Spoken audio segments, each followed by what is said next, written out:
All right. Hello, Michal. Hello, Joel. Long time. Yeah, I guess so. Well, of course, we keep corresponding by WhatsApp.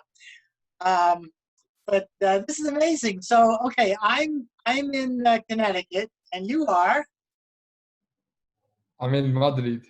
Madrid. Madrid. And is that your apartment? Yes. Yeah. Is that where you are sheltering in place? Yeah. Some Himalayan mantras. Oh, very nice. Very nice. It looks nicer than my crummy little office here in my home. But yeah, and I guess the lighting is kind of weird because of where the windows are. I haven't perfected this is a studio or Got anything. a new computer. What? Did you get a new computer? This is my older computer, and so also the camera may not be as good as on the new one, but this just happens to be where I'm located at the moment. The other one is a laptop, which I'm not using right now. But are you getting a good image? Yeah, yeah, of course. Now you can, let's see, I'm not sure what this is recording, because right now I see the two of us on equal size screens. Really? Is that what you see? No, you can change it I up know, there. but what are you seeing? I'm just curious. You. You just see me. Okay, so I could just see you, but I'm not sure which one it's recording. Is it recording what I see, like the two equal screens?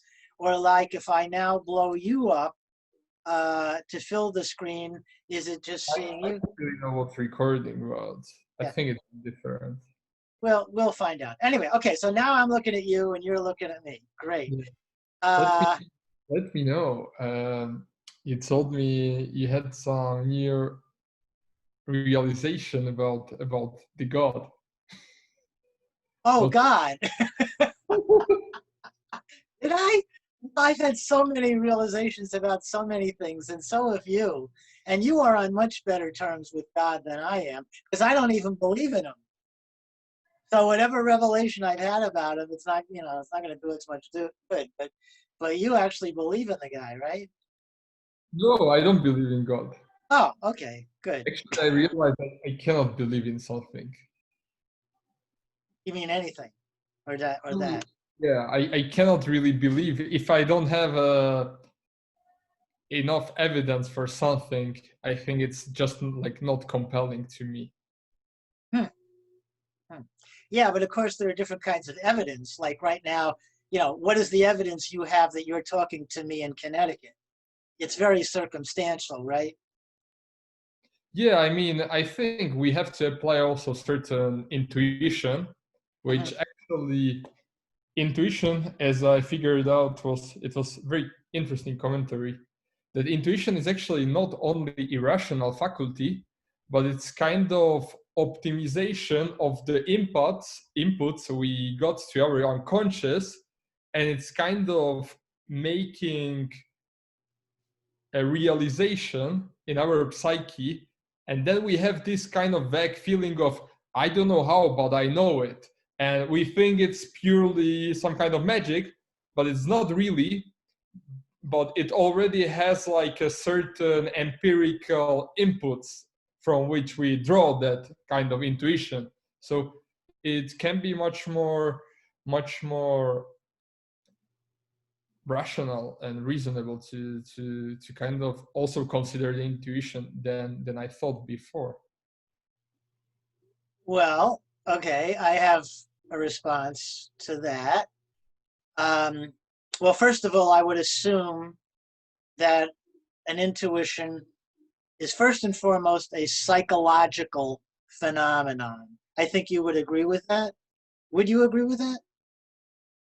Psychosomatic, I would say. Well, insofar as anything is psychosomatic, Yeah, of course, we're, of course. I mean, we're both materialists. Are we? Yeah. Are we both materialists?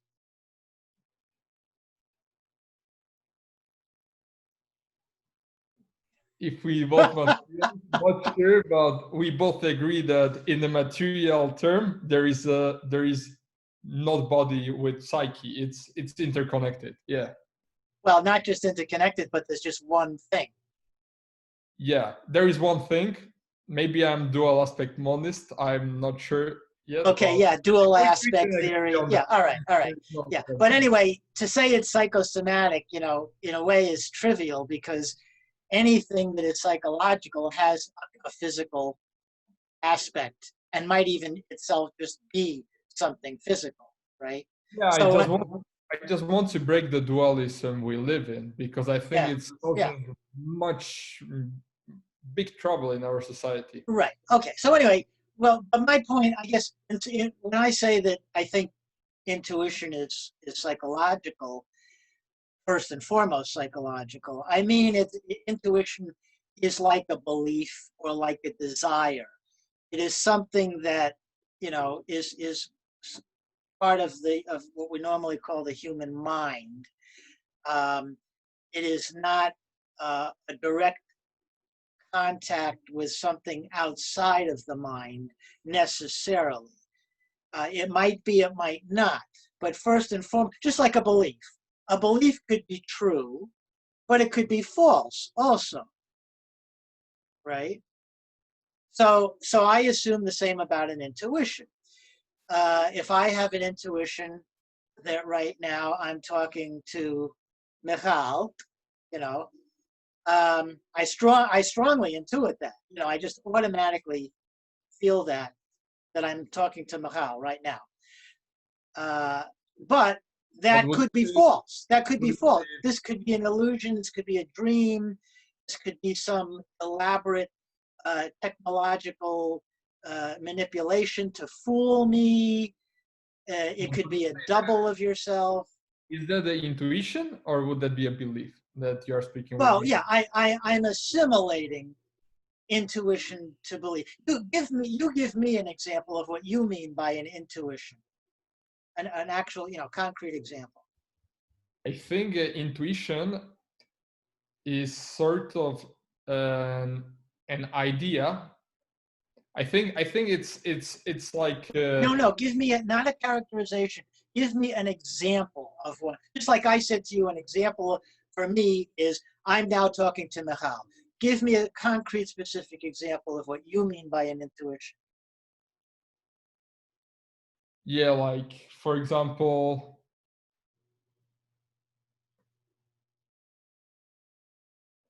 I feel it's gonna rain tomorrow. Okay. I think it has to be more connected to the feelings.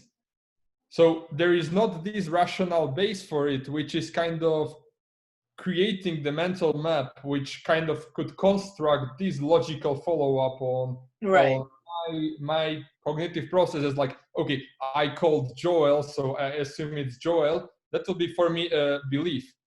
But intuition would not require this kind of logical assumptions or right, and it wouldn't require an inference from premises to conclusion. Yeah. Okay, right. So you have an intuition that it's going to rain tomorrow. Okay, but I would just assimilate that to a belief and say, well, you have an ungrounded. Well, I don't want to beg the question by saying it's ungrounded, but you have a belief, right? When you say you have an intuition that it's going to rain tomorrow, you're saying, in effect, that you have a belief that it's going to rain tomorrow, but you don't have any clear line of reasoning or evidence that leads you to that belief. It's just something you discover in yourself. You know what? I have a strong feeling it's going to rain tomorrow. Okay, and of course, this might have plausibly this came about. We could construct a causal story for this, like you looked out the window and you saw the atmosphere now, and maybe from past experience, without even thinking this through, this kind of sky on one day was followed by a rainy day, the next day. And so that just unconsciously, generates in you right now this strong feeling that tomorrow it's going to rain, okay? But when you get right down to it, it's still a belief and it could be false, right? Absolutely. Okay, so the point I want to make about intuition is that it's a psychological phenomenon like a belief or even like a desire, which could be false or unjustified. And we might even be able to immediately provide a logical argument and evidence to show that some strong intuition you have right now is false or unreliable. We could actually do that. I mean, I don't mean with this particular one about it's going to rain tomorrow, but I mean just any given intuition you might have. I just suddenly feel like I'm going to win $1 million, or like, you're going to give me $1 million, right? Well, we could immediately disabuse you of that feeling, somehow. So the strength of the intuition does not in itself establish the truth or reliability of the intuition, is my point. No, but maybe in a set of probabilities, it's kind of statistically more valid than if I would infer it just as a random set of belief or something like that. So for example, like maybe not. I don't know. Okay, so why I think so. I mean, intuition is something like, I don't know if you had this situation, like I normally don't really get intuitions. I observe that many women I know, they got frequently intuition, and frequently it's kind of accurate. So there is this claim that it can actually have a interesting evolutionary reason behind it. So would there be a reason why women would be better at it than men? An evolutionary reason? No, I think it could be that our corpus callosum is less connected, so ours meaning men's or men's is less connected. So maybe it can be that the integration process of the whole realization of our inputs is more integrated in the women than in the men. But I'm just like speculating from the little I know. So but definitely in my empirical experience, like women has this, and it was like a claim made that, for example, imagine a shaman. The shaman going to the highly suggestible state, like the psychedelic experience or like the trance made by the drumming and stuff, and it's kind of modifying the contents of the consciousness and transforming in such a way that it's changing the salience landscape in the psyche. So for example, this shaman can see like, oh, I have this intuition that the mammoths or the animals will be in that place, which he didn't have before. And then everybody follow the shaman who is kind of having this irrational realization. Or non-rational, maybe. Yeah. But actually, it really statistically works. So this tribe who has this kind of practice will survive. Has this evolutionary Right. Oh yeah, I would certainly buy that. But I think it would be a leap to go from that to the idea that in general, human intuitions are reliable. I mean, for example, if you did a real statistical study of, in a unit of time, let's say over a day, you take an individual, male, female, with their shaman, whatever you want, and categorize each of their utterances as an intuition or not, or something else, and then count how many of the things that are categorized as intuitions are borne out, and how many are not. I would wager that most of them, well, I don't know. I don't know what I would not wager that most of them would turn out correct or reliable. Uh, I wouldn't put any kind of a number on it. I couldn't possibly. I don't have any intuition, about what the number would be. Uh, but I certainly would be skeptical about the claim that most of them would turn out to be reliable. This is something interesting. Like actually, I was reading Jung, and No, no, he was. excuse me. I don't know. I don't know, because you know what? With any empirical question, there are really two questions. You know, there's a prior question, which is a conceptual question, and like I said, okay, you have to count the intuitions first of all, right? Yeah. But in order to count the intuitions, as I said, you have to categorize which of the utterances of the person are intuitions. And that is not an obvious thing to do. What utterance or mental event, whatever, counts as an intuition, that, of course, will completely determine the empirical outcome. I mean, just to take, silly example, if you counted every utterance that the person made as an intuition, well, then you'll probably get the outcome that most intuitions are false or something like that. Right? But if you had a very precise conceptualization of what an intuition is, and you very carefully applied that to the various utterances of the person in the course of the day, and you just picked out those and you just counted those as the intuitions, well, maybe the majority of those might turn out to be true. I don't know. But you see, it's always two questions. First, you have to figure out what you mean by an intuition. That's not at all obvious. And then you have to count the instances of that.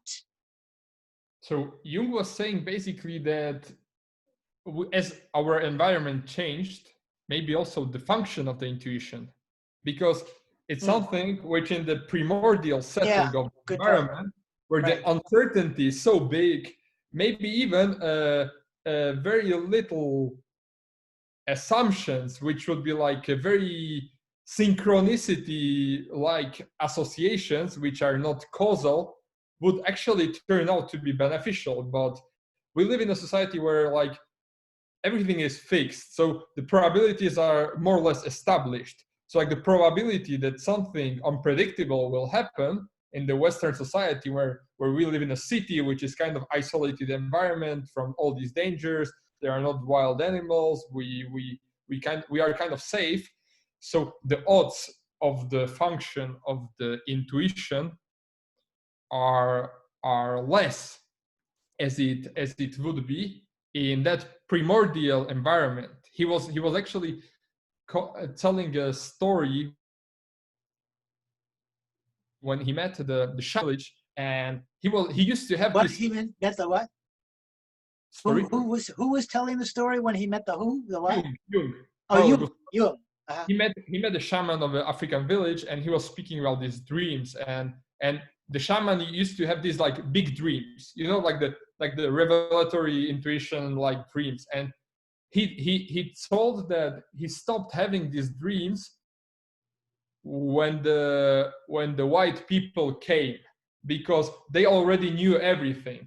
So this kind of colonization stripped these cultures away from this need for this kind of evolutionary advantage mechanism which they used and was kind of working in the pre-colonial time. So which had to be a big impact, I guess. So where is this leading us? I mean, what now is your concern about intuitions? What is my concern? It's something novel for me. It was not in my vocabulary for the whole of my life, and it's.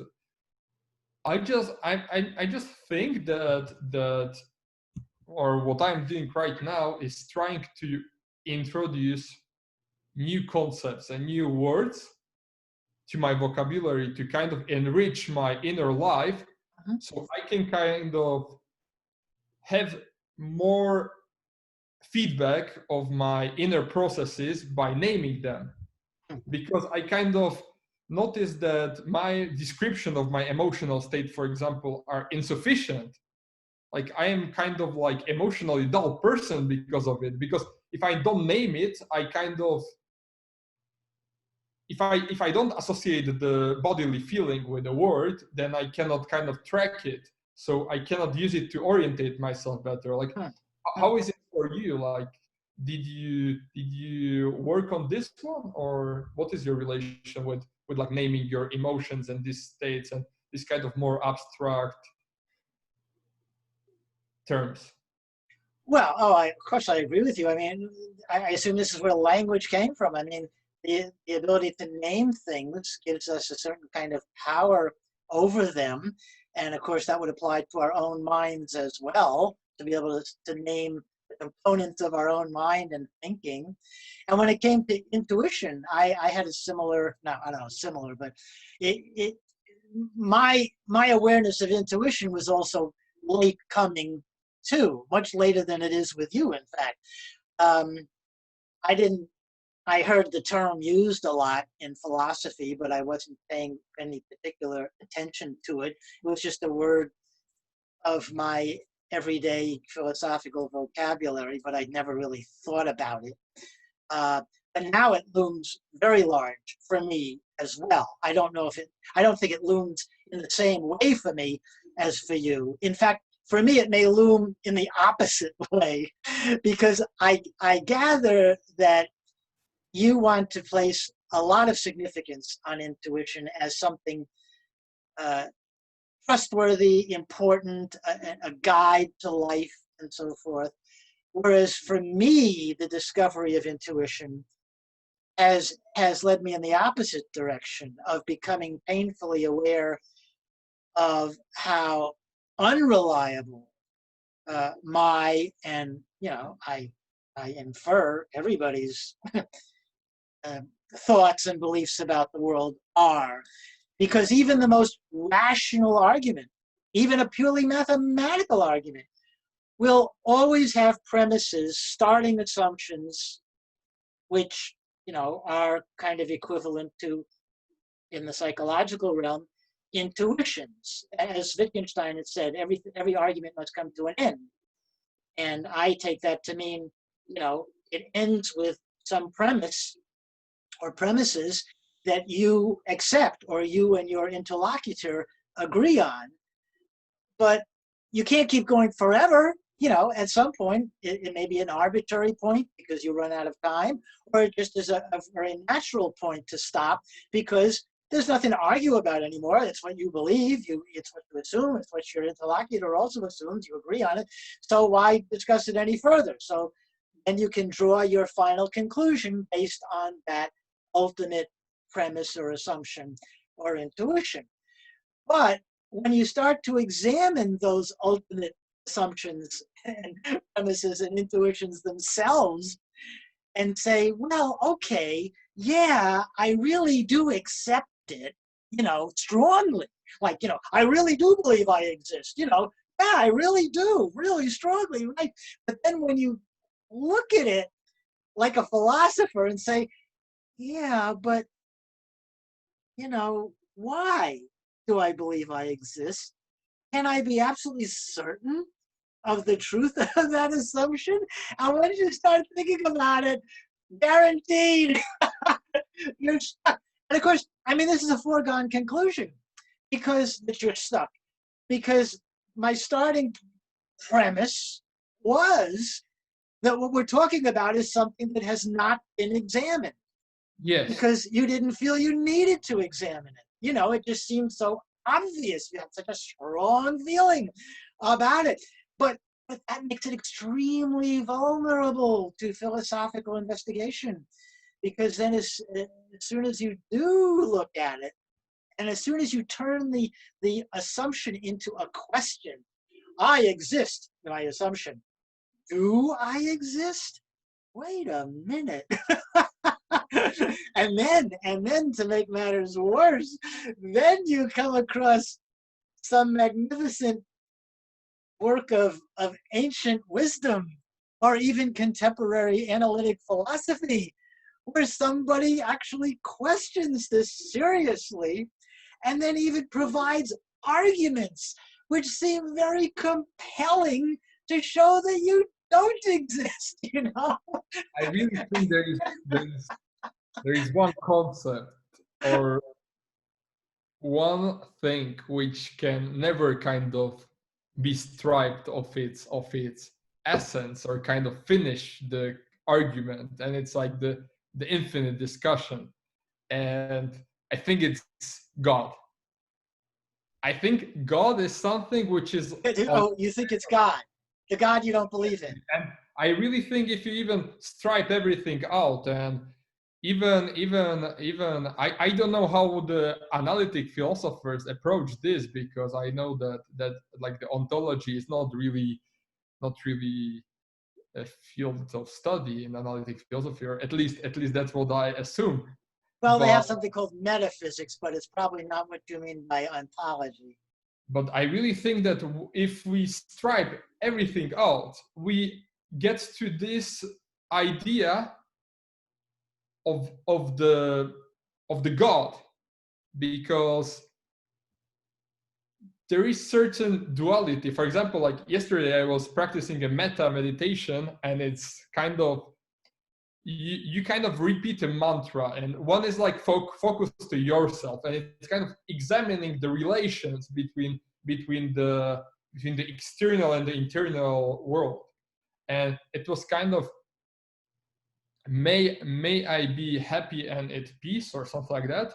And it's I started to think, and it was like, who is sending this message to whom, and why even this transmission where there is like nothing between this? So yeah, it kind of was this rabbit hole. And I really think that our mind is kind of unable to solve it, or even be in peace with it, without thinking the God.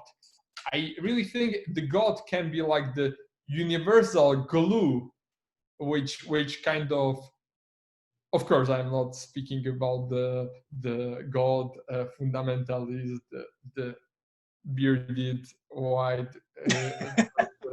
No. But God in a more abstract sense. And yeah, let me know what you think about it. I mean, Well, I'm sorry. I'm just so skeptical these days. And I'm just going to go back to what I said right at the beginning. You know, I think intuitions boil down to beliefs or sometimes desires, but let's just talk now about beliefs. And they can be true or false. but And as a rational person, I would always want to be in a position to consider the evidence and the logical connection between the evidence and the claim or the belief or the intuition. And there are many many questions I don't ever expect to be able to resolve. And as you yourself had said at the beginning, if there's something you can't resolve, then you're not going to make it be part of your set of beliefs, right? You yourself said that. And I share that, methodology. I mean, I cannot really resolve the paradox of God, but doesn't mean it's not part of the reality and it's not Oh yeah, relevant. might be. But just not speaking about the intuition, speaking about the pure concept of God, don't you really feel the necessity of the concept and of this? Because I know you also. Well, you have to tell me what the concept is. I mean, I know you've been characterizing it to some degree, but not sufficiently for me to be able to, say, oh yeah. I don't really think. I think it's kind of meta symbol. Like, I cannot really characterize it. Of course you can. Yeah. I mean, I only nowadays accept God as the name of mystery. And I do accept mystery. I certainly accept mystery. I think, so far as I can tell, there are questions to which we not only don't know the answers, and not only will never know the answers, but could never know the answers. And I mean, why do I have such a strong belief there? what is my argument for that? Is that a mere intuition, or do I actually have an argument for that as a rational belief?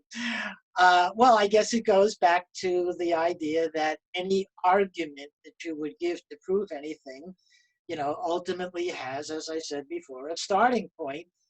But the only basis you would have for believing any starting point is that you just believe it.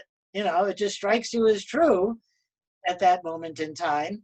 And if it doesn't, well, then you have to push back further until you get to a belief that you just accept it as true, but, it could still be false, because we know from countless experiences that things that, at least those of us who have a critical, introspective mind and a curious mind, we know from countless experiences that things that we took for granted as absolutely true turned out to be things that later on we absolutely rejected. And again, to reiterate, the strength of an intuition cannot be taken as as definitive evidence of its truth. What about I feel very strongly about that. What about your aha moment when you got this eureka, when you kind of suddenly realized your affinity amoralism? Wasn't that kind of my amorality belief? Yeah. My belief that there is no such thing as morality. Yeah, wasn't that wasn't that such a strong experience that you kind of touched the experience of the divine in that moment? No, it definitely was a strong experience. It was definitely an aha moment, absolutely. But again, it was only a beginning. It was a new beginning of a line of inquiry that I'm still on 10 years later and still feeling very strongly about it. But I've also developed a much more nuanced understanding of it. And I can also now appreciate why other people would object to it and have a different preference. Because remember, I did conclude for my own satisfaction that I wasn't only believing something, coming to believe something. It also had to do with my desires. That the reason this just seemed like such a great revelation to me was not merely the sense that, aha, it's true, but aha, I like it. And that immediately casts suspicion on it. Well, it not so much suspicion as it immediately relativizes it. It immediately makes it plausible that, well, it's something which could be, as it were, so to speak, true for me, but that wouldn't make it universally true. It wouldn't make it necessarily true for you or humans in general or the universe in general. But it could be fine because, it could be something that I could carry with me in life, and it would help me guide my life, fairly successfully. But you might have the opposite view, as a colleague of mine does, for example. He has quite the opposite view of mine. And he certainly conducts his life at least as successfully as I conduct mine, So yeah, even in an aha moment. And furthermore, I never would rule out the possibility that I could at any time have another aha moment when I reject the first one.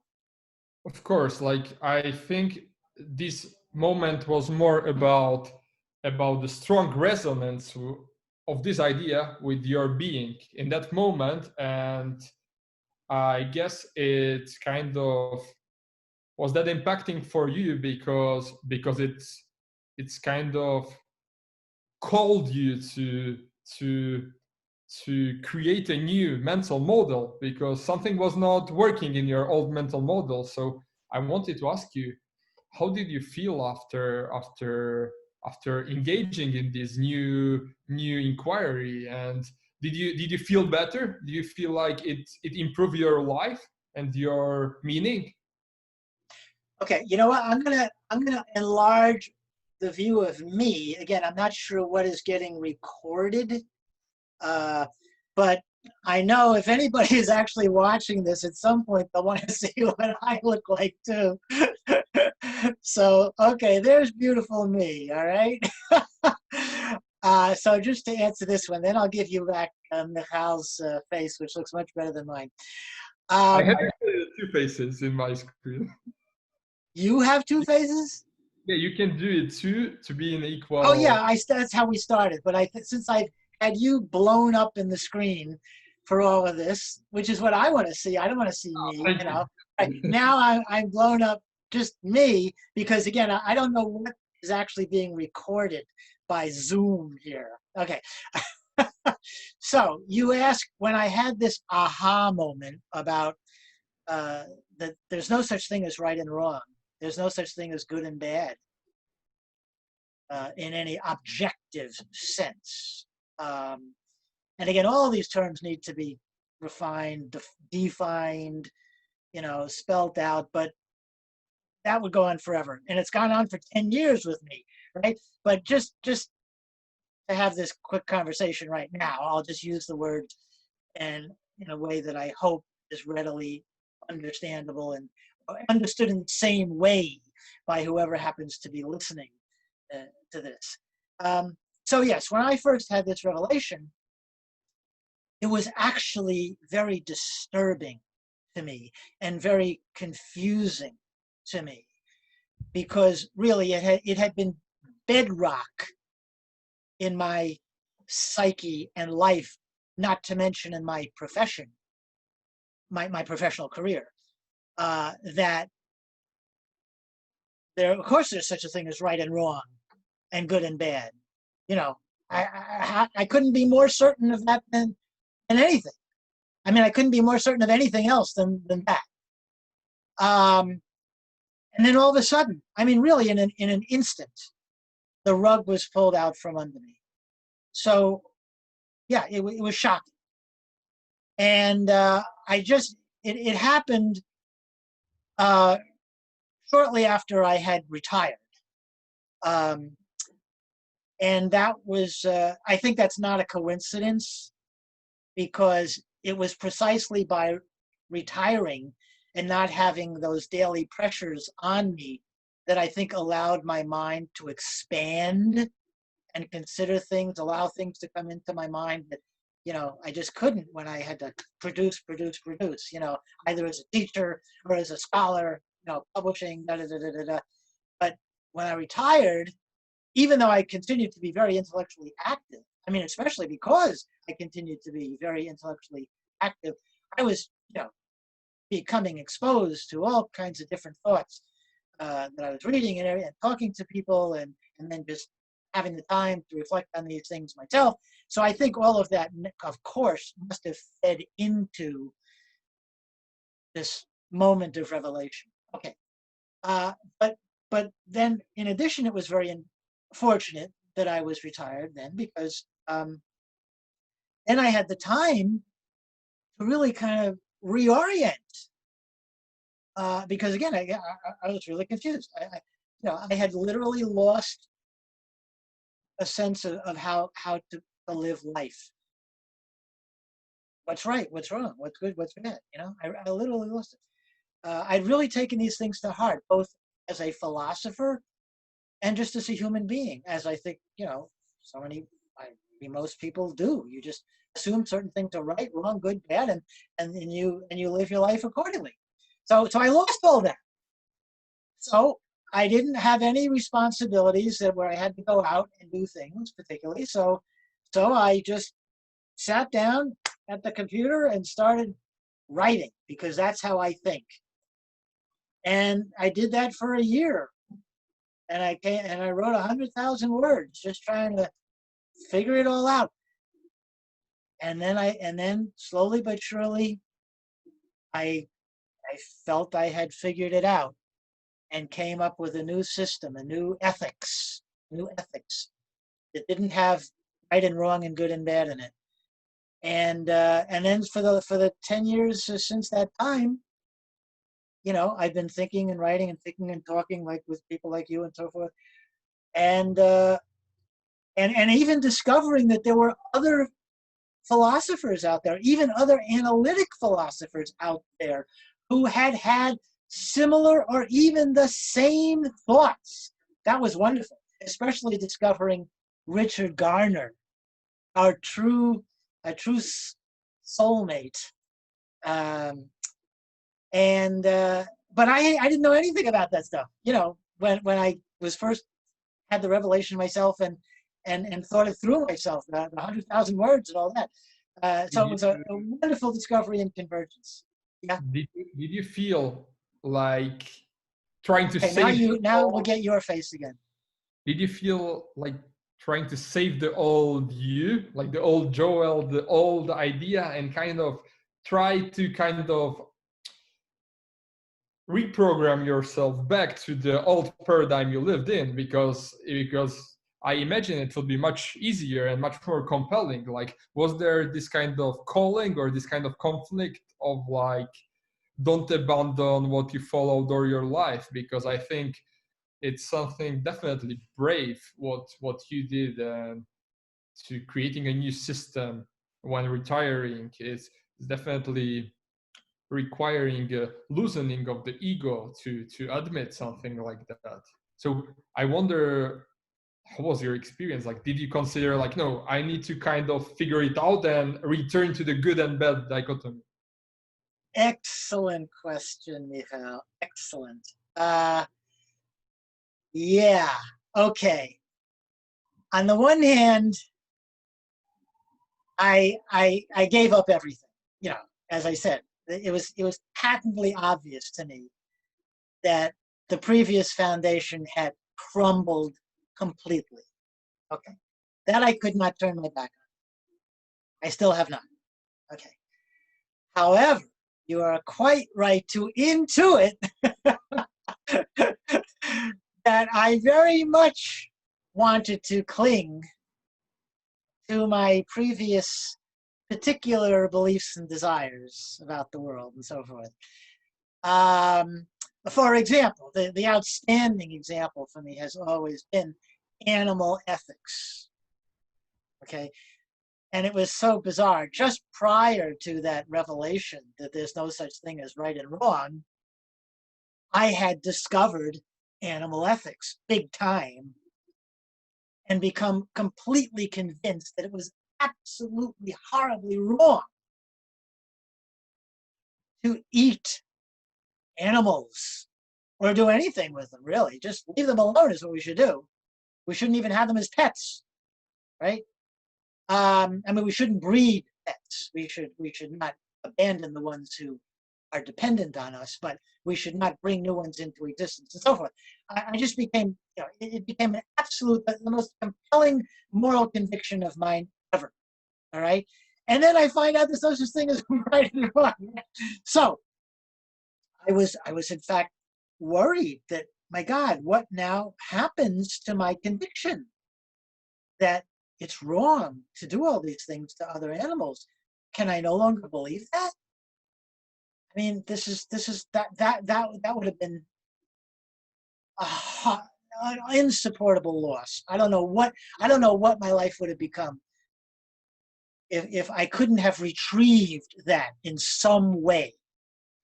So how did I do it? Well, that was the new system that I came up with. The new system, in a nutshell, was that, okay, look, even if we don't believe in right and wrong or good and bad, we still have our desires. And I discovered that I had a very strong desire that animals, especially, well, not especially, but the ones I was thinking about, the non-human animals, suffer horribly at human hands, and I don't like it. I desire that to stop. I strongly desire that to stop. And I would call that compassion. But I could also simply have desired it as an abstract principle, as an ideal. I just don't want it to happen. That's all. No, I'm not compassionate. I don't really care about those animals, but I just don't like the idea of their being treated that way. Whatever kind of feeling it was, it would just be a feeling. It wouldn't be an objective right, wrong, good, bad, an objective obligation, or an objective prohibition. None of those moral categories. No. But I still found in myself plenty of psychological factors, faculties, whatever you call them, attitudes, which could robustly support the same animal ethics that I favored when I believed in morality. So what you did was you kind of threw the bathwater, but kept the baby. Like you basically didn't change your core I had to values. figure out which one was the baby and which one was the bathwater. Exactly. And it turned out that what I had thought was the baby, namely morality, was the bathwater. Yeah. Yeah. But still yourself, like the Joel, didn't really lose his moral compass, but it was not driven from outside, it was just driven from the within, no? Based on your desires. Okay, now look. Okay, fine. Like, you could put it that way. I could say, well, I believe it's wrong to eat other animals, or any animals, right? I don't want you to eat human ones either, okay? I believe it's wrong to eat animals, period. Okay, yeah, I could say that. But then I have other arguments for why I don't want to talk that way anymore, and I don't want anybody to talk that way. I don't want, I'm not saying it's wrong, I don't want anybody to talk that way. And the main argument is that I think when we use the vocabulary of right and wrong, good and bad, etc., prohibit, obligation, you must, you should, you ought, all that terminology, they got their just desserts, justice, injustice, all this terminology. I think when you use that terminology, it leads to enhanced conflict in the world. okay. Because you think these are objective truths. Okay, so yes, I think it's wrong. Yeah, but there are other people who think it's perfectly permissible or even an obligation to do it, even though you think it's absolutely wrong. And so the intensity of the disagreement will increase and increase and increase, and there'll be no possibility of compromise because you both believe it's absolute truth, and then you get wars and killings and bad feelings all around, and you've got the history of humanity, all right? So I had to find a way to enable people to maintain their strong convictions and desires, but without this added element of objectivity that would make the disagreements irreconcilable, irresolvable. Yeah, because in our fundamental internal level, we already know the answers of what we consider right and wrong. So I really think this is kind of a very good step to retake our agency of like, it's not this higher principle which is pushing on me, but no, I am a human and I decide based on my conscience and what I consider to be good and bad, and I take much fuller responsibility for it. By changing the terminology and not talking about it in terms of right and wrong and good and bad. Yeah. You accept that too? I mean, you don't have to accept that. Because again, there are perfectly fine reasons for arguing that it's important to retain the vocabulary of right and wrong and good and bad. I'm only saying I personally prefer, for the reasons I gave, I think it's a rational preference, for the reasons I gave, I prefer that we eliminate that terminology and not think in those terms. But I totally, grant that other people could feel more persuaded by the reasons for retaining that kind of terminology? For me, I didn't really think about it because I'm not a philosopher. So for me, I don't work with those concepts that Right. such a matter. But in a logical sense, is it's coherent for me, and What I kind is coherent? What is coherent for you? The of right and wrong and good and bad? yeah, to change the vocabulary, but Oh, in a to change practical it. level, it would be difficult for me. Uh-huh. And, Right. Of course. and Oh, it also, is I difficult. Yeah. also I think in a practical level, maybe it would kind of decrease the validity, because like the society is kind of programmed to say, like, if you use these big words which are kind of inferring some higher power, and if you say like, I don't like it, it's like, who are you? And it's like, Right. oh, it's something, and it's like, no, it's me. But of course, like, I really think it's also in line with like Hindu philosophy and Advaita Vedanta and this kind of non-duality, where you don't really have the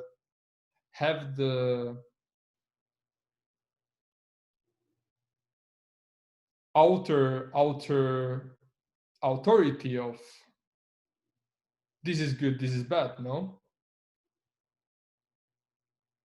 Well, yeah. I mean, in Hinduism, there is no outer because everything just is the same. Is that what you mean? yeah, Yeah, I hadn't thought about it in that way. I mean, well, again, okay. See, now this gets to a topic which I thought was the one you most wanted to discuss, and I'm certainly very into it now. The question of yes and no. Remember, you wrote to me that, oh, I love this new philosophy of yours, yes and no, right? Which I got from Joel Kupperman, the philosopher Joel Kupperman. So, somebody said to him, well, do we have free will, Professor Kupperman? If a freshman asked the professor, do we have free will? He'd say, well, yes and no. Is it wrong? I actually asked him, do you think it's wrong to eat other animals, Professor Kupperman? Well, yes and now I've become the other Joel here. Now that is my philosophy too, yes and no, because it seems obvious to me now. I mean, totally obvious to me now that if you ask any kind of highfalutin question like that, or even an insignificant question, like, wow, would it be good to go to this restaurant for dinner? Any question whatsoever, you can say, well, on the one hand, yes, for these reasons, right? And on the other hand, no, for these reasons. And I'm sure that relates to Vedanta, for Atman as Brahman, and also Buddhism, of course, that there is nothing sunyata. I mean, I assume all these concepts are the same, and they're not, right? Yes and no. Well, yes, they're all the same concept in this respect, but no, they're not in that respect. And of course, I got to cover all the bases here. I also have to say, well, yes, everything is yes and no. But on the other hand, not everything is yes and no. But it's very funny, of course. But I what is for believe you you. not what is for you not yes and no? Say that again. What would be the question which is for you not, you cannot answer it with yes and no? Ah, okay, right. Because I just threw that out as a theoretical Okay, okay. likelihood. But no, that's a good question. That's a good question. Uh, well, okay. Um, well, I mean, one way to approach that question uh, is just to recapitulate what I said about desires. I call it desirism. That's the name I've given to that ethics that I described. And what I was trying to capture there was, in a way, this yes and no, and the idea that sometimes it's just yes and sometimes it's just no, but sometimes it's both, because uh, it's yes and no in the sense that I have my desires and somebody else has opposite desires. And there is no third arbiter, there is no God, there is no truth with a capital T to decide between them. So it's yes and no. But on the other hand,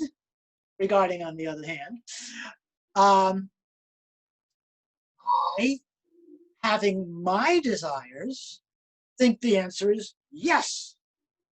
And the other person having their desires, thinks the answer is no. So that's my answer to you, maybe, or that's one way to address your question and say, yeah.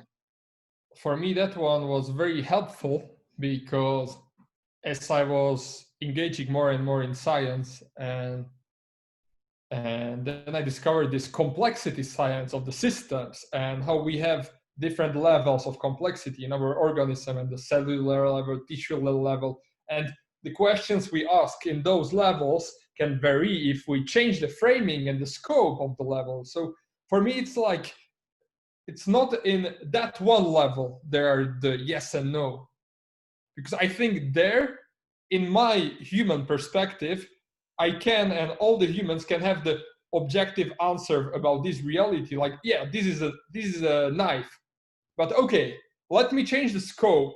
If I change the scope, the boundaries of this object are different, and what I touched was the essence, the essentialism. So I was kind of fighting with it because I thought I was believing in essence, but this summer, like after being in Yale and all that stuff, like I kind of lost my grasp of the essence. But these yes and no, and combined with the complexity science, kind of reintroduced me to this kind of, that the boundaries are what is establishing the essence.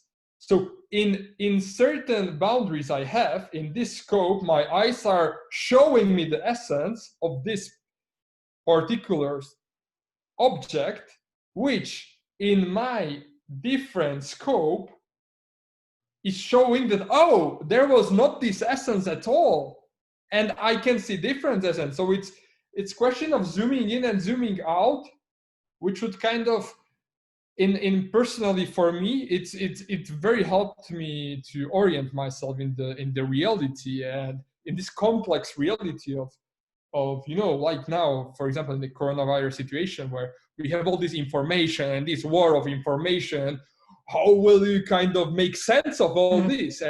And okay, yes and no is kind of making me to beware not to fall in any rabbit hole of Maya or the illusion, which are kind of all these kind of conspiracies and all these like certainties, which are kind of imposed on us and presented and served in such a perfect way that we, if we are not aware of this kind of our imperfection of our cognition, we can eat this cake of illusion. But okay, if I know this, I'm like, yes and no. Let's examine it. Don't jump to these conclusions. And yeah, it was very, very, very, very helpful for me. Like, thank you very much. Well, thank Joel Kupperman. Yeah, thank Joel Kupperman. And he was very much into Asian philosophies, by the way. Actually, I really see that interconnection. Yeah. I studied that Asian philosophies with him. He passed away just recently, in the last month. Wonderful man. Sorry to hear that. May he rest in peace. Yeah. And my God, he was not only brilliant, but he get this, all right. He was my graduate advisor in graduate school. And I guess I had like three main advisors for my dissertation and so forth. And I think he was the first, the chief advisor. And they were all wonderful. And all of them maintained contact years after, two of them until they died, just about until they died. Uh, Another one died like a year ago, and we had corresponded like, a couple weeks before that even. Uh, so they were my advisors and mentors past my retirement, right? I went to graduate school with them, and they continued to mentor me past my retirement. It's just mind blowing. I feel so fortunate. The other person I'm thinking of now who passed away last year was Jerry Schaefer, also a wonderful, wonderful person. What was your graduate work about? Did you well, the dissertation was a real conglomeration, but quite related to what's going on now.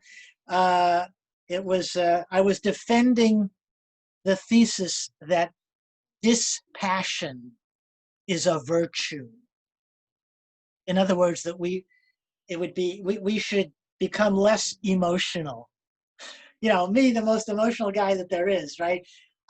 Emotion always gets me in trouble. So I got this great idea that we should become dispassionate, which I thought was picking up from Buddhism. Of course, there's the Stoic tradition, but I didn't have that in mind so much. I was much more into Asian philosophies at that time. And so I chose as somewhat of a focus Buddhist philosophy, but I was no scholar. I never have been a scholar of Buddhism because I didn't know any of the languages. I was getting it in English and secondhand, third hand. And again, but Joel Kupperman was a great guide because he I don't think he knew the languages either really, but he definitely had a lot of knowledge of the secondary literature and the primary literature in translations. So he was a very good teacher about that sort of thing. And I also came up with a theory of what emotion was. I mean, I have to say what emotion is if I'm telling us to get rid of it, And I came up with a theory that emotion was a belief plus a desire, a belief plus a strong desire, I should say, a belief plus a strong desire. And the idea there was emotions are not just these dumb feelings. They're not like tickles. They're not like burns and pains. They're not like pleasure sensations like a back rub. No, they are cognitive phenomena. Emotions are rich cognitive phenomena. Now, the person at that time who was most famous for promoting this sort of view was Robert Solomon, the philosopher Bob Solomon. He passed away at a fairly young age a number of years ago, sadly. But he was the one pretty famous for setting that idea in motion. And then I felt that I could improve on his idea because his idea, as I understood it anyway, emphasized the belief component of emotions, which was very important to do. But I felt you still could not ignore a completely distinct desire component. So I became the desire guy who introduced, or maybe reintroduced, desire into emotions. And here I am, like almost half a century later, and I'm still promoting desire. Did you consider the desire as being something unconscious? It could be. It didn't have to be. But yeah, I would say belief too. Like I think when you're asleep, you still believe that the earth is round, even when you're asleep.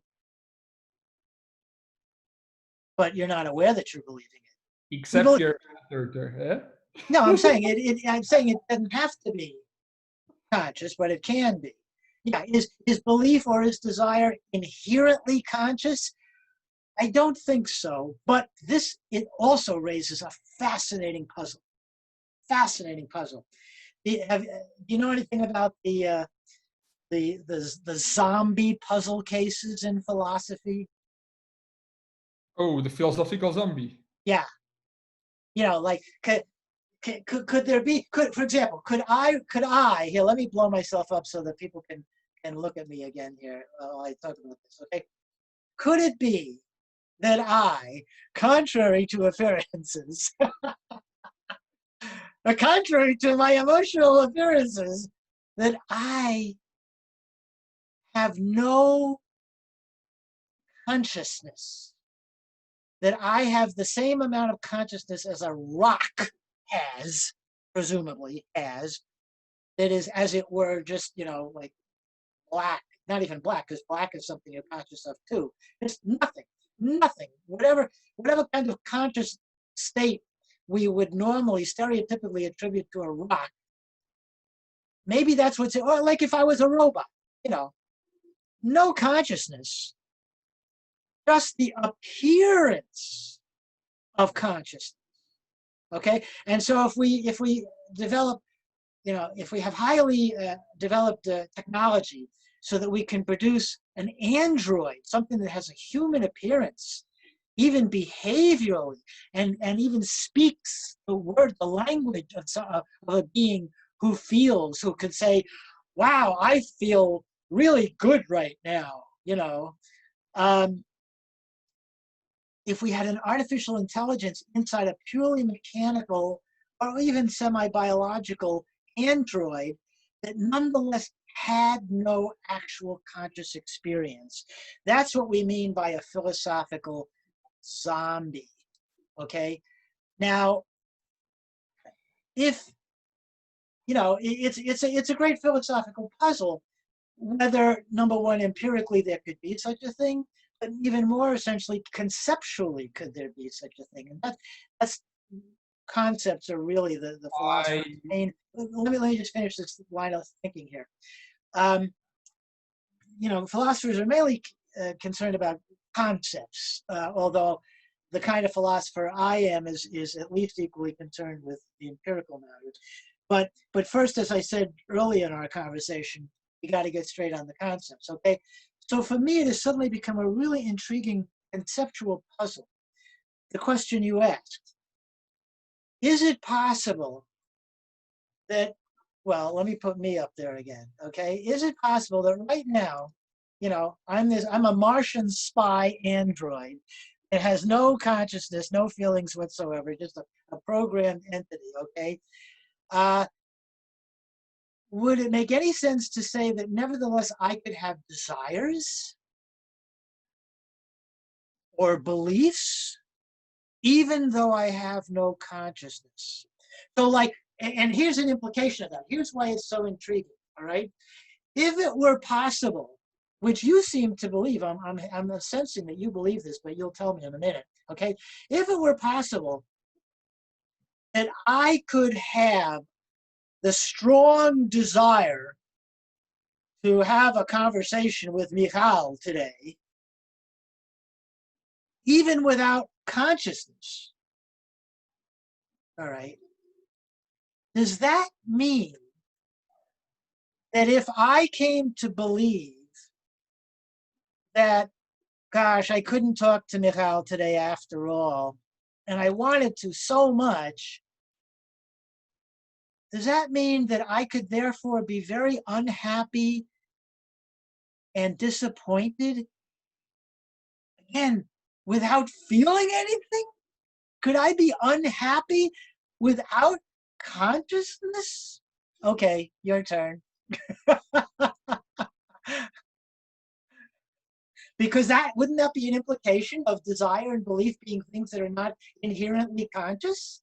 Okay, I don't really know if I can zoom out to that abstract level you presented, because I have certain beliefs, and for me right now, I really think that from what I have read, that consciousness is kind of emergent property of a complex system in a certain level. So I really think if you would make this philosophical zombie without consciousness, that would not be possible, even because the consciousness would emerge in the moment you would try to complexify the system of a zombie. So right.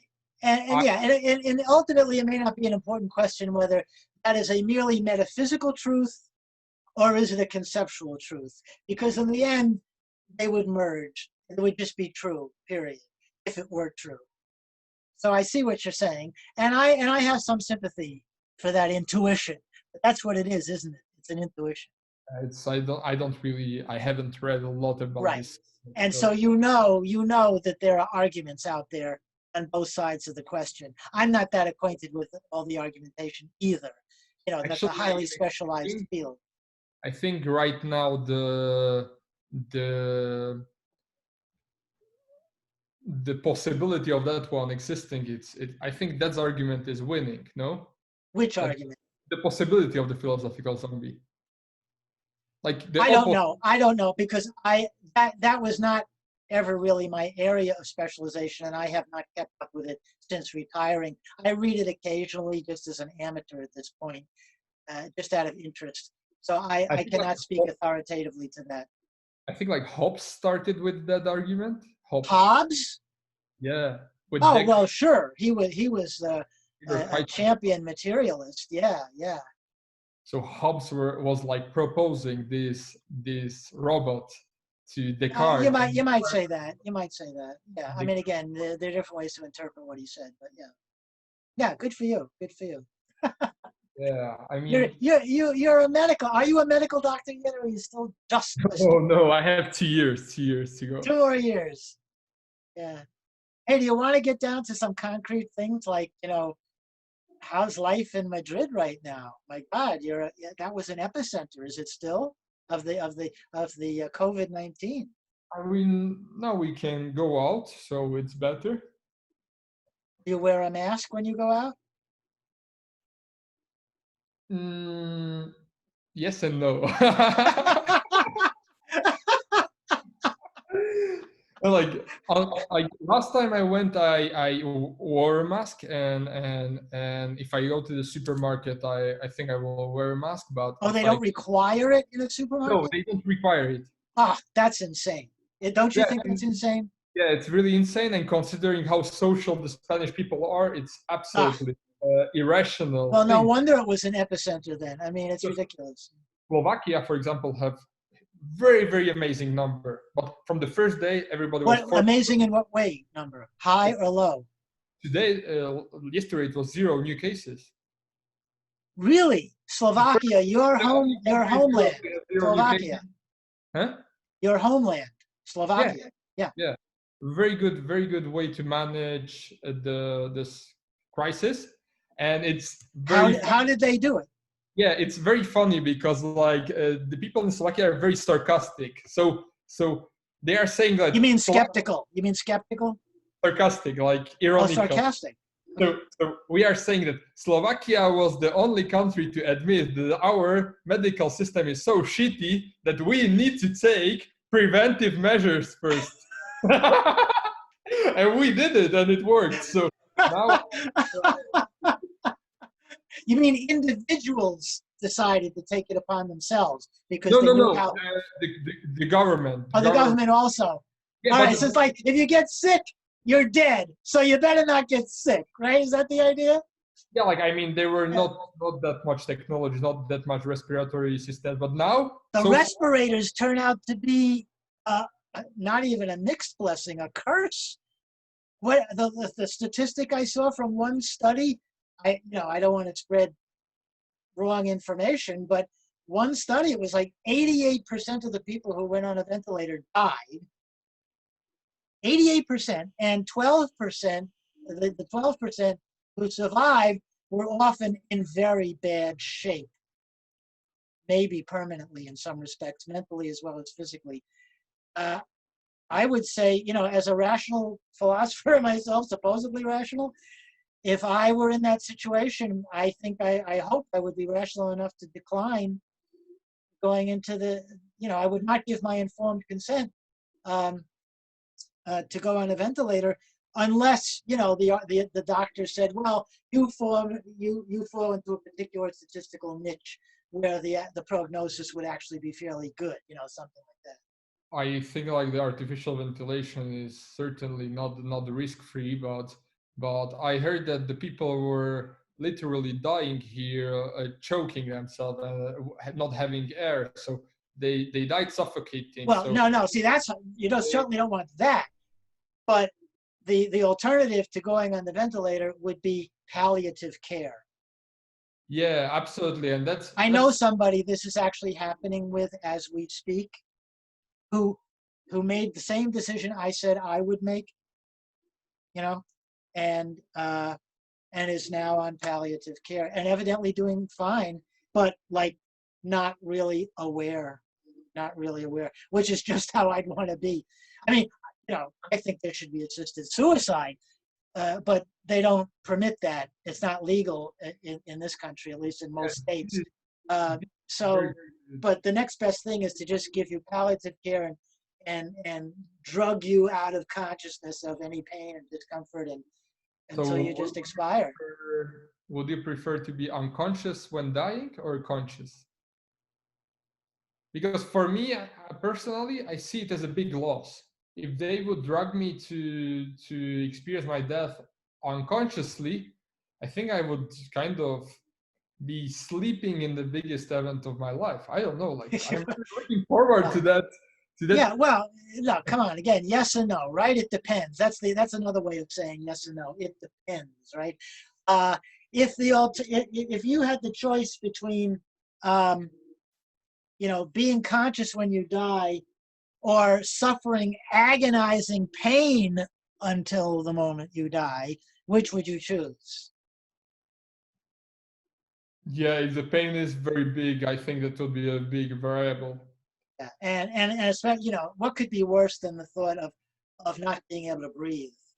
Nobody wants to experience that for more than like 2 seconds, Yeah, that one is have to be a terrible death. Like, yeah, so I would, for COVID-19, that kind of death, give me unconsciousness. Sorry, but yeah, I get what you're saying. Yeah, if I could be assured that no pain, yeah, I'd probably want to stick around, have some kind of consciousness till the bitter end. Yeah, actually, it's an interesting point.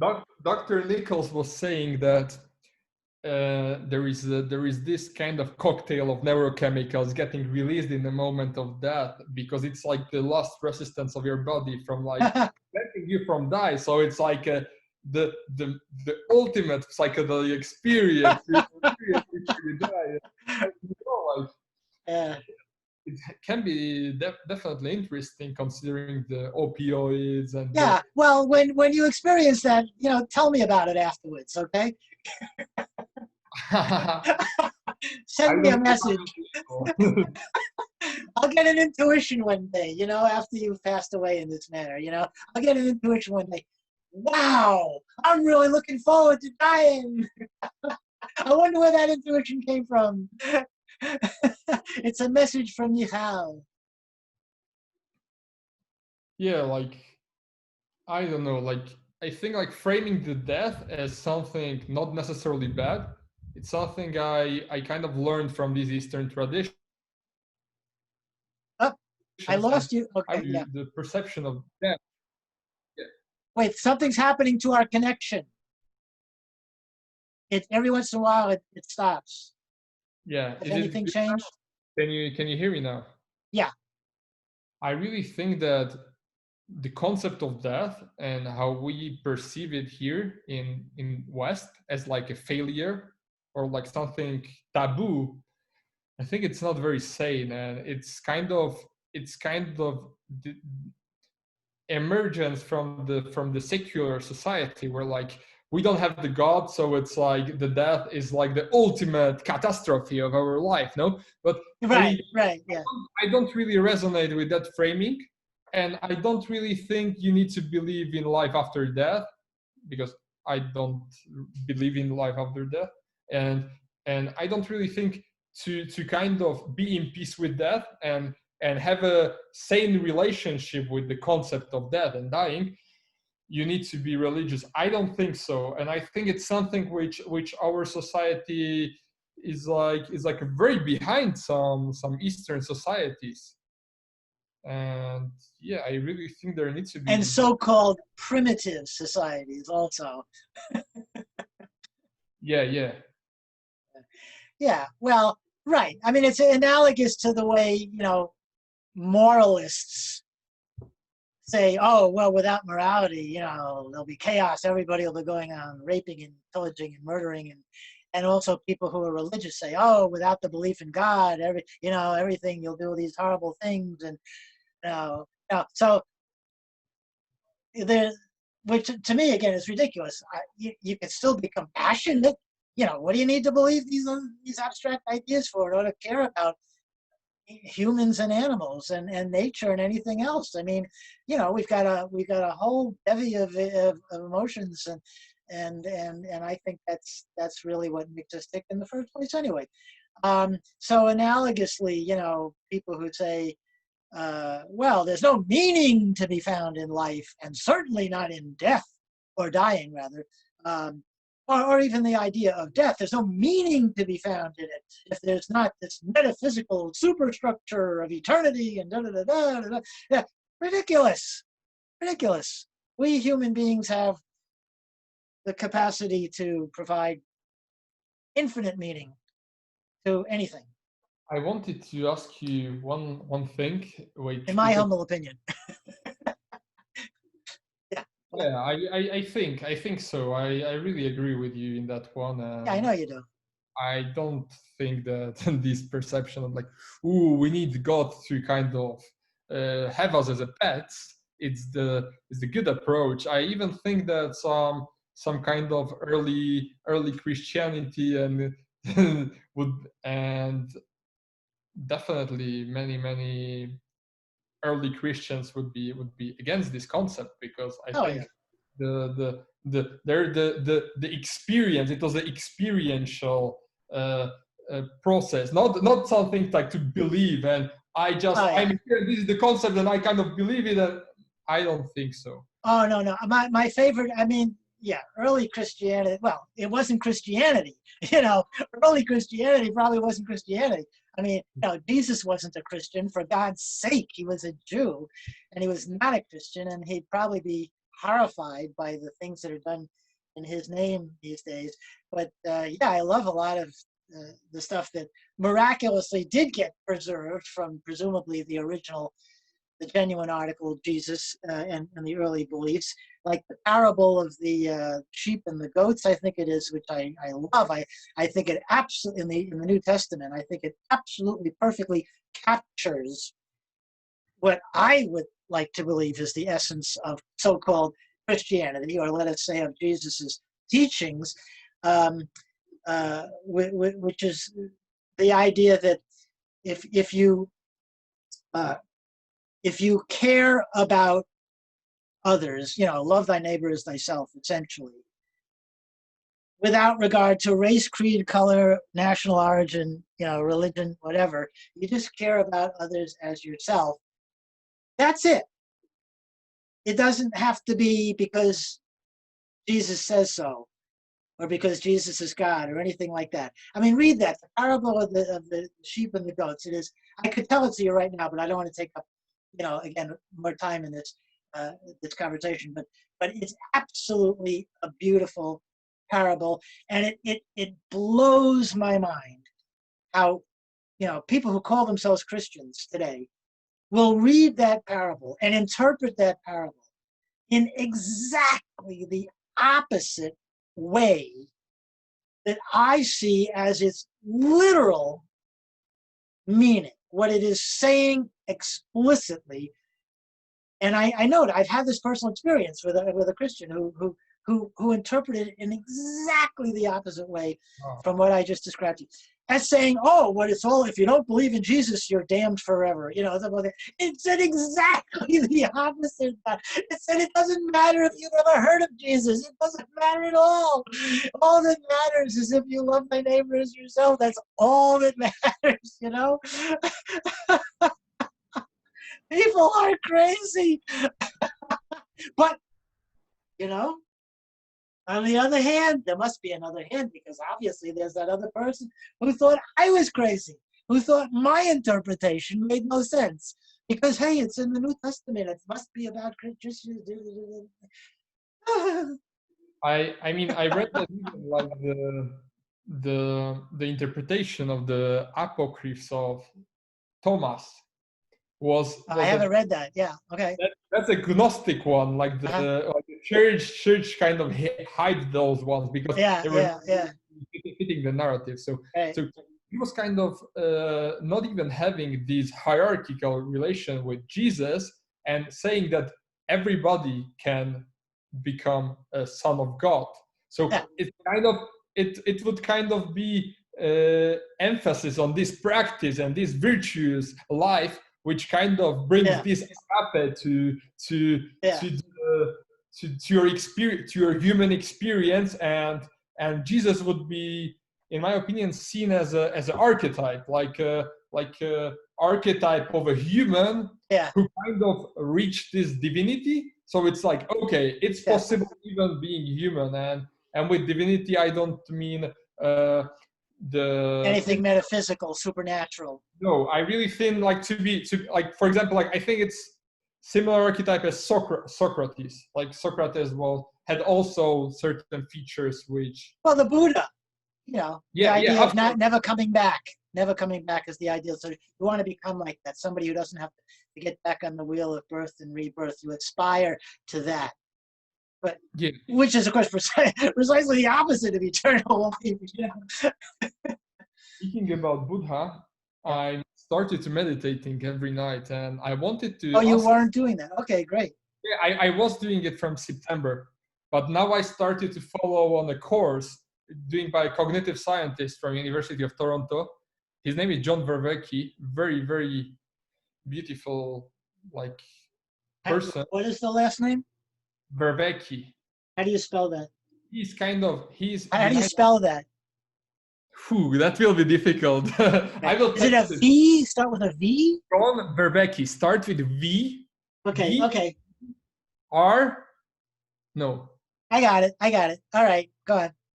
and he's a cognitive scientist, a psychologist, and a philosopher, and he's kind of putting together the secular narrative with the historical narrative of the world religions, the axial legacy, and he is making this video series of awakening from meaning crisis, which is beautiful, and right now I was watching his meditative course, and it kind of, yeah, like it kind of changed my perspective on the meditation. Like I realized that I was too much in my mind, and for me the meditation was about kind of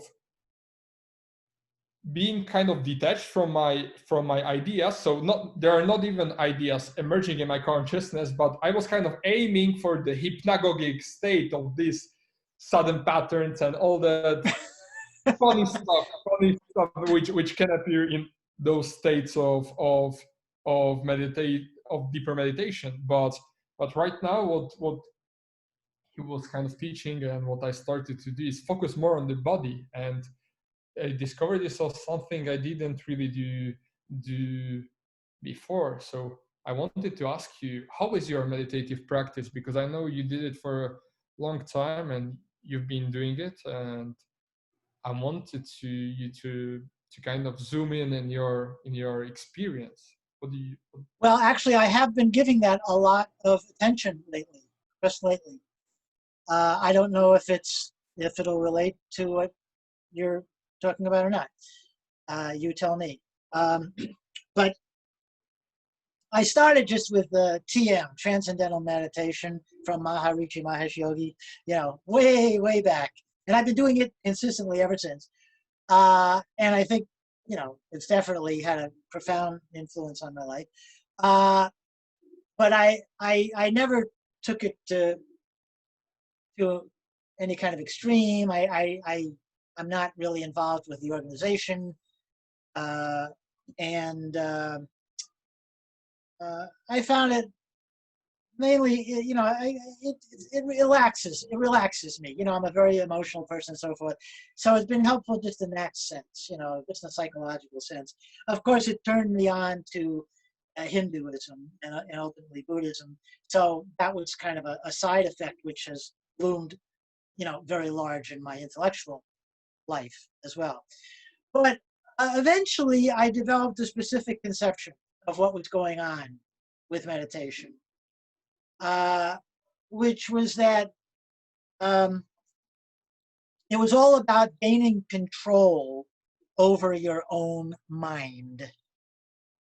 Because ultimately, the quality of your life and even the quality of your behavior, and hence the influence you can have on the rest of the world for better or worse, derives from uh, having control of yourself, which means having control of your mind. I mean, this is all just terminology, you know, whichever terminology you prefer. Again, I'm just speaking with the vulgar here, okay? Hoping everybody knows what I'm talking about. All right. So the mind, um, and um, and so my form of meditation, the transcendental meditation type, is to say a word, a mantra, over and over in the mind. You know, I just do it 20 minutes in the morning. That's it. I used to do it more, but that's all I do now. 40, What? 20 40, minutes. 20. 20. 20 minutes, yeah. Uh, for various practical reasons, I reduced it to that much. It's just a maintenance level, that's all. I mean, Uh, it's and but it's been very, I think, why do you say this word over and over again? You're just trying to get into a trance or blah, blah, blah, blah, blah, blah. You know, I didn't really know why I was doing it. I just knew it had a kind of helpful effect on my life, all right? But then I developed a particular conception of what was going on there. The Maharishi instructed us that inevitably when you're doing this, other thoughts are going to bubble up in your mind all the time, other extraneous thoughts, you know, things that worry you, things that entertain you, you know, beliefs, desires, whatever, images, you know, sounds, whatever. It'll be different for different people and so forth. But they're all things that have the potential to attract your attention, to grab your attention, to pull your mind away from repeating the mantra or focusing on the mantra. All right. And it's inevitable. It's just always going to happen. All right. The key to meditation is simply, this was the instructions we were given. Simply, when you become aware of the fact that your attention has been distracted by this random thought bubbling up, you simply gently bring your attention back to the mantra. That's all.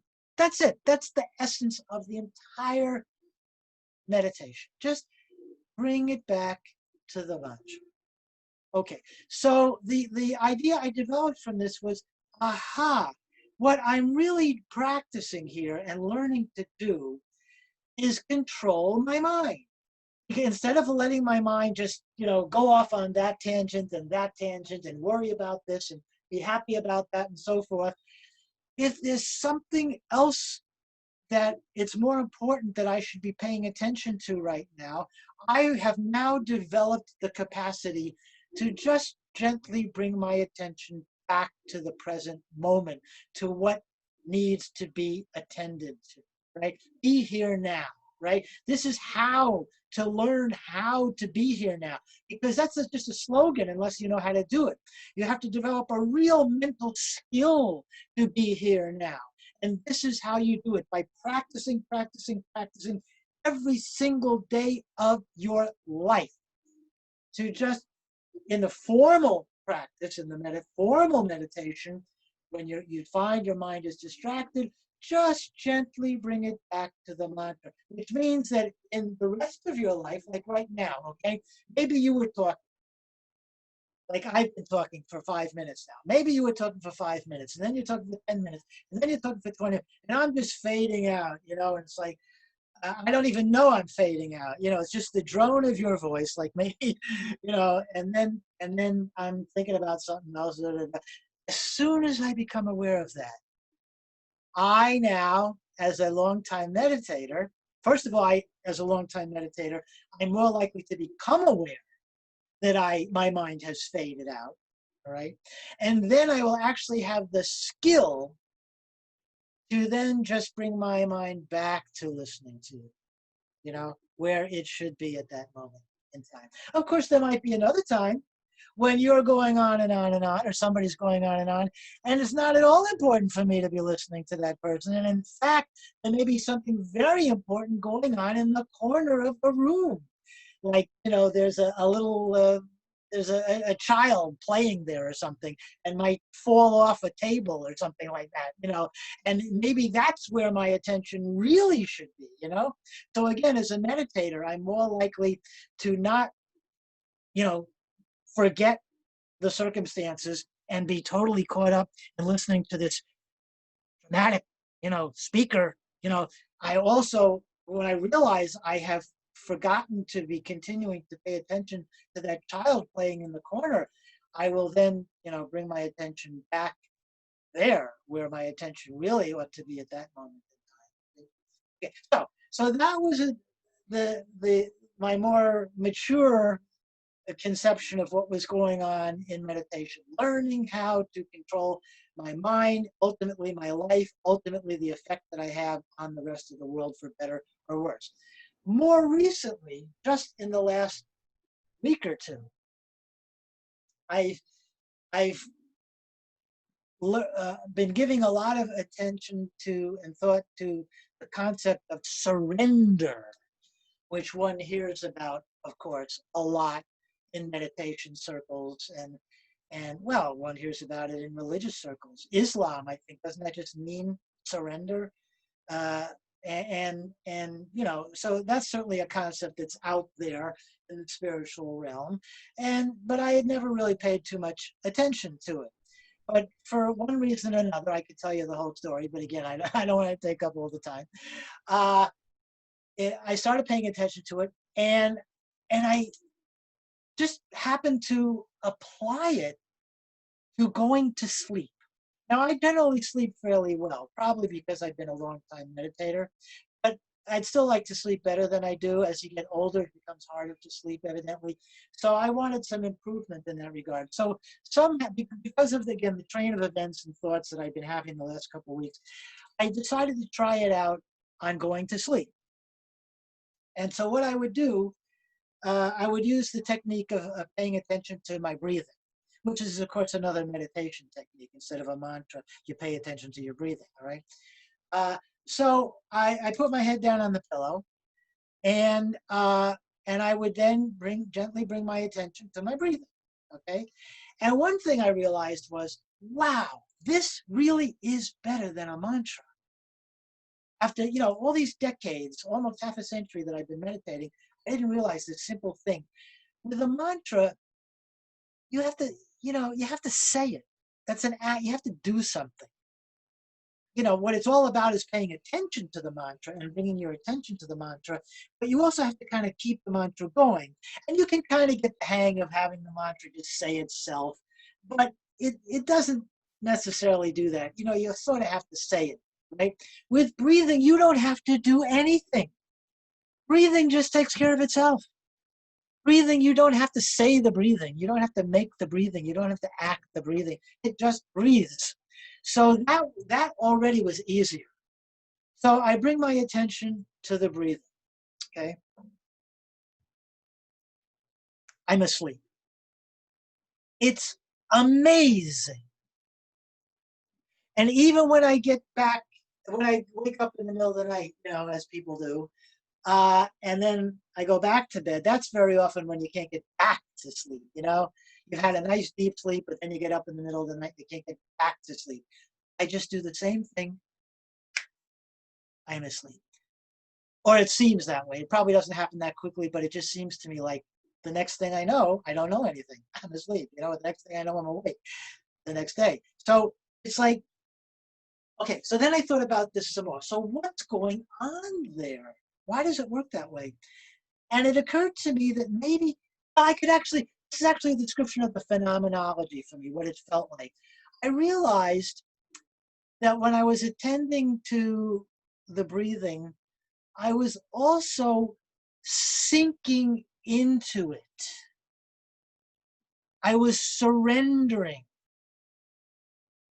In other words, when you're trying to get to sleep tonight, at night, again, your mind is distracted by all these thoughts coming up, and you're trying to pull your mind away from it. As the Maharishi says, gently pull your mind away, but you still have to pull your mind away from the distracting thought and bring it back to the mantra or bring it back to the breathing. But now I realized I didn't even have to do that. Not only with my breathing taking care of itself, so I didn't have to say a mantra, but I didn't even have to bring my attention to the breathing. I could just sink into it. I could just let I didn't have to do something. I just had to let my mind sink into it. And I have no more problem with other thoughts distracting me and keeping me awake. It's miraculous. And it's such a simple idea. And it took me 50 years to just, get to it. I am curious, what mantra were you using? Well, I'm not supposed to tell you that. And it's not because it's a trade secret or something. It's my theory is that if you utter it out loud or tell it to other people or something like that, it becomes public knowledge. Then it'll have other associations, and that'll make it even harder to not have distracting thoughts. Then the mantra itself will have other thoughts connected with it. So you don't want to make it public information. Yeah, so it's not because it's your passport of your computer. Yeah, no. Right.